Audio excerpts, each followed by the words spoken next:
এতদিন আপনারা জানতেন শুধু ব্যাংক থেকে লোন নেওয়া যায়, কিন্তু আসলে বিকাশ অ্যাপ থেকেও লোন নেওয়া যায়, সেটা আজকে আপনাদেরকে দেখাবো। আমি বিকাশ অ্যাপসে ঢুকলাম।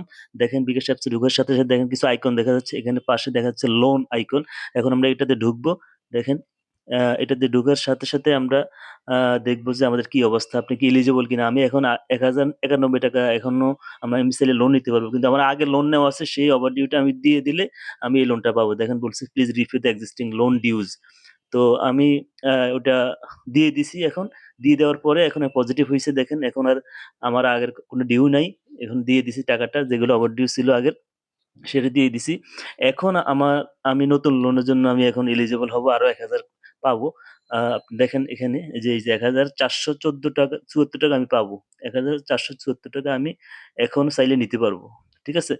আমি এখন দেখেন এটা নিবো। এই যে নিলাম ১,৪৭৪, ৩ মাসের জন্য ৩ টা কিস্তিতে। আমি ৩ টা কিস্তিতে দিতে পারবো এটা। ৩ মাসের কিস্তিতে। আপনি যদি রাজি থাকেন তাহলে এটা প্রসিড করতে হবে। আমি অ্যাকসেপ্ট করতেছি দেখেন। এটা অ্যাকসেপ্ট করলাম। অ্যাকসেপ্ট করার সাথে, সাথে আমি কনফার্ম করতে বলছে। কনফার্ম করলাম। আমি টাকাটা এখন পেয়ে গেছি। অলরেডি টাকাটা পেয়ে গেছি আমি। দেখেন আমার আগে ৳৯৮ ছিল। এখন দেখেন আরো ৳১৪৭৪ যোগ হয়ে ৳১৫৬৪ হইছে। তার মানে হচ্ছে যে আমি ওই লোনটা আমি পেয়ে গেছি। আমি এভাবে আ আগেও প্রায় ৳১০,০০০ নিছি, একবার ৳৫,০০০ নিছি, একবার ৳২,০০০ নিছি।